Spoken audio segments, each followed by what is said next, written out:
नमस्कार आप सभी को। आज हम संस्कृति के संवर्धन के सिद्धांतों के बारे में अध्ययन करेंगे।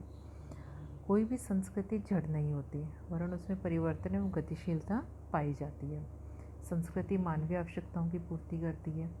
आवश्यकताओं के परिवर्तित होने एवं सामाजिक तथा प्राकृतिक पर्यावरण में परिवर्तन होने पर इन परिवर्तनों के साथ सामंजस्य स्थापित करने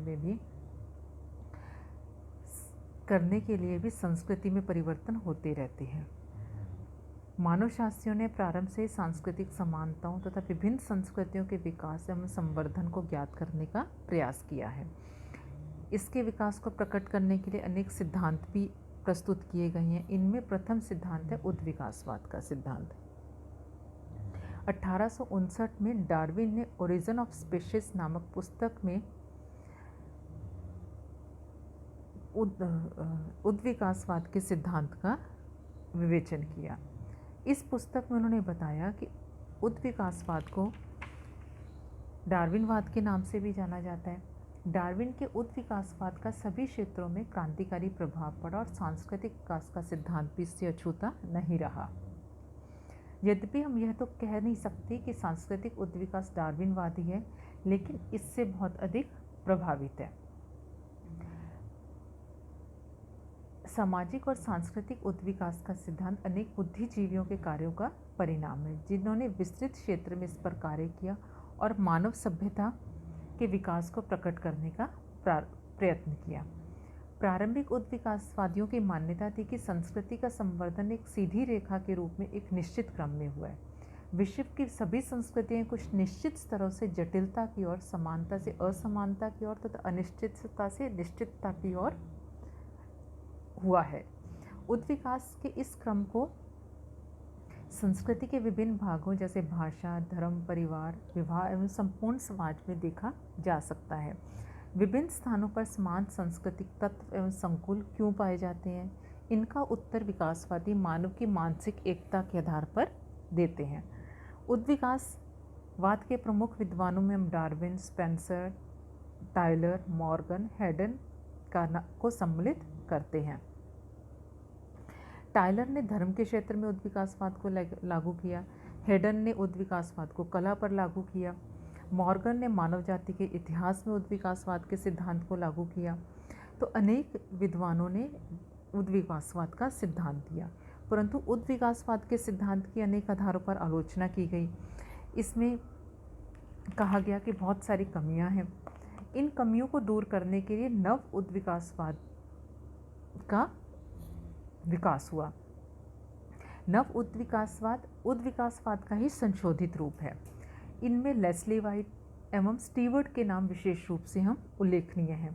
नव उद्विकासवादियों का मत है कि उद्विकासवाद एक सीधी रेखा में ना होकर एक अनुव्रत वक्र रेखा के रूप में होता है, जैसा कि आप इस स्लाइड में देख रहे हैं।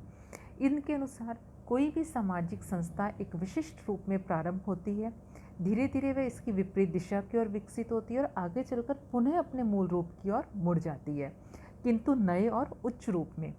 इसके कुछ उदाहरण भी दिए गए, जैसे प्रारंभ में सामूहिक संपत्ति पाई जाती थी, धीरे धीरे व्यक्तिगत संपत्ति का महत्व बढ़ा, आज पुनः राज्य के द्वारा संपत्ति पर सामूहिक अधिकार की अवधारणा पनप रही है। इसी प्रकार प्रारंभ में मानव वस्त्रों के अभाव में नंगा रहता था, धीरे धीरे वह समय आया जब संपूर्ण शरीर को वस्त्रों से ढका जाने लगा। आज पुनः फैशन के नाम पर कम वस्त्र पहनने की दलील दी जाती है। तो हम देखते हैं कि उद्विकासवादियों ने एक पैराबोलिक कर्व के रूप में समाज के विकास को समझाने का प्रयास किया। जूलियन स्टीवर्ट ने उद्विकास के एक मार्गीय सिद्धांत के स्थान पर बहुमार्गीय सिद्धांत को प्रस्तुत किया। उनकी मान्यता है कि विश्व की सभी संस्कृतियां उद्विकास के समान स्तरों से होकर नहीं गुजरी हैं, वरन विभिन्न भिन्न क्षेत्रों में इसका क्रम भी भिन्न भिन्न रहा है।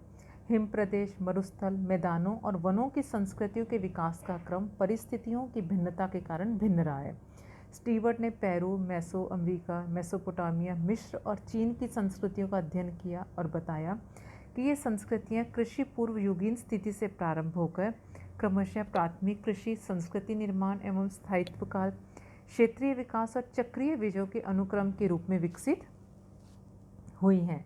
लेस्ली वाइट नव विकासवाद और संस्कृतिवाद के प्रमुख प्रवर्तक माने जाते हैं। इनकी मान्यता है कि मानव का सांस्कृतिक विकास उसकी ऊर्जा पर निर्भर करता है। अपने उपयोग के लिए मानव ज्यों ज्यों ऊर्जा पर नियंत्रण करता जाता है, उसी गति से उसका सांस्कृतिक विकास होता जाता है। आदिम अवस्था में मानव का ऊर्जा पर नियंत्रण अधिक था, कम था। पशु और यंत्र शक्ति पर नियंत्रण बढ़ने के साथ साथ सांस्कृतिक विकास की गति भी तीव्र हुई। ऊर्जा पर अधिकार बढ़ने के साथ साथ संस्कृति परिवर्तित और परिवर्धित होती रही। इसी प्रकार से लेस्ली वाइट ऊर्जा वृद्धि और संस्कृति विकास को एक दूसरे पर निर्भर मानते हैं। द्वितीय जो सिद्धांत है वह प्रसारवादी संप्रदाय का है।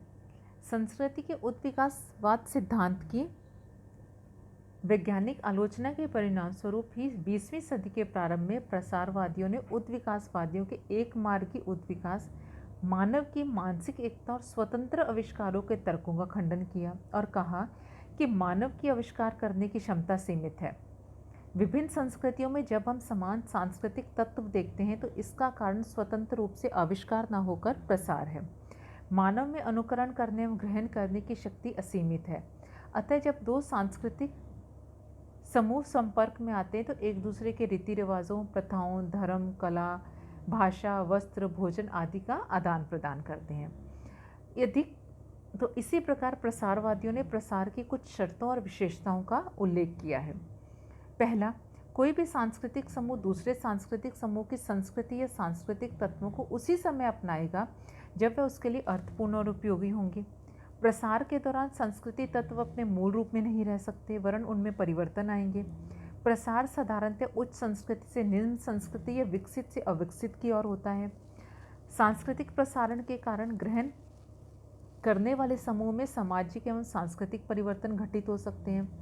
सांस्कृतिक प्रसार में कुछ बाधाएं भी हैं, जैसे यातायात एवं संचार का अभाव, समुद्र, रेगिस्तान